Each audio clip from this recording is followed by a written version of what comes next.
अब तक आपने सुना, गर्मियों की छुट्टी चल रही थी और तोमो स्कूल में शिविर लगा था। बच्चे रात में स्कूल में ही रुकते थे और रात भर मजे करते थे।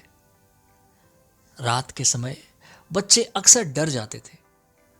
हेडमास्टर जी को यह बात पता थी और इसीलिए उन्होंने एक परीक्षा बनाई, बहादुरी की परीक्षा।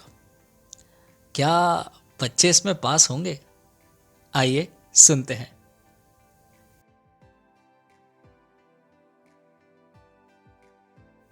वो क्या है जो सामने होता है पर नजर नहीं आता, सुनाई तो देता है पर पकड़ में नहीं आता, और शीशे में देखो तो गायब। भूत। यही एक पहेली बच्चे बार बार एक दूसरे को सुनाते थे, फिर भी थकते नहीं थे। शिविर के दौरान रातों में बच्चे रजाइयों में दुबक कर भूतों की कहानियां सुनते सुनाते थे। बड़े बच्चे बड़े चाव से कहानियां सुनाते थे और तोतो चांद जैसे छोटे बच्चे डर जाते थे। कभी कभी उनके आंसू निकल आते थे, पर फिर आंसू पोंछते हुए वो पूछते थे, आगे क्या हुआ? कहानियों का जादू ही ऐसा था। हेडमास्टर जी को इसकी भनक थी। वो जानते थे कि बच्चे रातों में भूतों से डर जाते हैं और इसीलिए उन्होंने एक नई तरकीब खोजी। उन्होंने घोषणा की कि बहादुरी की एक परीक्षा होगी। सभी बच्चों को एक रात कुहोन बुत्सु मंदिर तक जाना होगा। ये सुन के बच्चों को थोड़ा डर लगा और थोड़ा रोमांच भी जागा। हेडमास्टर जी बोले, जो जो बच्चे भूत बनना चाहते हैं वो हाथ ऊपर करें। सभी बच्चे एक दूसरे को देख रहे थे। बनना तो सब चाहते थे, पर किसी की हिम्मत नहीं हो रही थी।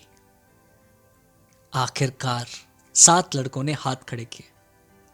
हेडमास्टर जी ने उन्हें अपने पास बुलाया और उनके कानों में कुछ कुछ कहा। उनके चेहरे पर एक बड़ी मुस्कुराहट थी। वो तैयार होने के लिए अपने घर जाने वाले थे, पर जाने से पहले उन्होंने दूसरे बच्चों की आंखों में देखा और कहा, हम तुम लोगों को इतना डराएंगे कि तुम्हारी सिट्टी पिट्टी गुम हो जाएगी। छोटे बच्चे उनको देख देख कर ही डर रहे थे। आखिरकार शाम का वक्त आया। कुल 30 बच्चे थे, जिनको 5-5 की छोटी टुकड़ियों में बांट दिया गया। उन सबको कुहोन बुत्सु मंदिर तक जाना था और उसके बाद कब्रिस्तान का एक चक्कर लगाना था। हेडमास्टर जी ने उनको समझा दिया कि यह परीक्षा जरूर है, पर हर बच्चा पूरा रास्ता तय करे ये जरूरी नहीं है। जब भी जिसको डर लगे वो स्कूल लौट कर वापस आ सकता है। तो चांद अपनी मां से टॉर्च मांग कर लाई थी। खोना मत, मां ने देते हुए कहा था। बच्चे तरह तरह की योजना बना रहे थे। किसी ने बोला कि वो भूतों को पकड़ेंगे, इसीलिए वो अपने घर से तितलियां पकड़ने की जालियां लेकर आए थे। दूसरे बच्चे कह रहे थे कि वो भूतों को बांध देंगे, इसलिए वो घर से रस्सियां लेकर आए थे। आखिरकार हेडमास्टर जी ने बच्चों को पूरी बात समझाई, उनकी टुकड़ियां बनाई और रवाना किया। अंधेरा हो चुका था। बच्चे हल्ला गुल्ला करते करते स्कूल से बाहर निकले। एक एक करके एक एक टुकड़ी रवाना हुई और आखिरकार तो चांद की टुकड़ी आगे बढ़ी। हेडमास्टर जी ने उन्हें भरोसा दिया था कि मंदिर तक उन्हें कोई भूत नहीं मिलेगा, पर बच्चों को इस बात पे भरोसा नहीं हो रहा था। वो हर कदम फूंक फूंक के रख रहे थे। हर पत्ते का उड़ना या बिल्ली की आवाज उनको भूत का आभास दे रही थी। बच्चे एक दूसरे से चिपक के चल रहे थे, हर कदम धीरे धीरे आगे बढ़ा रहे थे। आखिरकार उन्हें कुछ दूर पर मंदिर की मूर्तियां दिखाई देने लगी। वैसे तो चांदनी रात थी, पर गजब का अंधेरा था। हवा से पेड़ों में सरसराहट हो रही थी। बीच बीच में कोई ना कोई बच्चा चिल्ला देता था।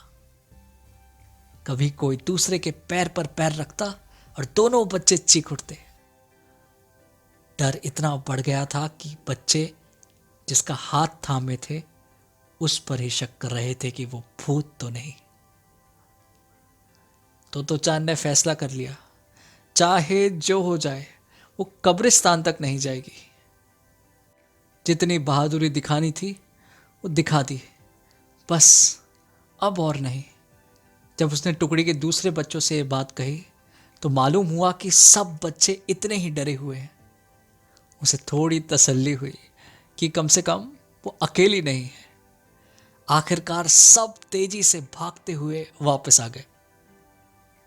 जब स्कूल लौटे तो पता चला बाकी की सारी टुकड़ियां पहले से ही वहां पर है। पता चला कब्रिस्तान तक पहुंचने की हिम्मत किसी भी बच्चे की नहीं हुई। ठीक उसी समय सिर पर सफेद कपड़ा ओढ़े एक बच्चा रोता हुआ आ रहा था। एक टीचर उसको चुप कराने की कोशिश कर रहे थे। मालूम हुआ वो उन भूतों में से एक था जो कब्रिस्तान में छुपकर बच्चों के आने का इंतजार कर रहा था। वहां तक तो कोई पहुंचा ही नहीं। धीरे धीरे उसे खुद इतना डर लगने लगा कि वो रोते हुए भाग गया। सब बच्चे उसे चुप कराने की कोशिश कर रहे थे। इतने में दो और रोते हुए बच्चे आ गए। ये भी भूत थे। दोनों कब्रिस्तान में दुबके बैठे थे। अचानक आवाज आई और दोनों डराने के लिए उछले और एक दूसरे से ही टकरा गए। दर्द और डर के मारे दोनों रो रहे थे। बच्चों को इस बात में इतना मजा आ रहा था कि उनका सारा डर गायब हो गया। रोने वाले भूतों का अजीब हाल था। वे कभी हंसते थे, कभी रोते थे। भूत बना एक लड़का रोते रोते बता रहा था, मैं इतनी देर इंतजार करता रहा। वो अपने हाथों और पैरों को खुजला रहा था। उसे ढेर सारे मच्छरों ने काट खाया था।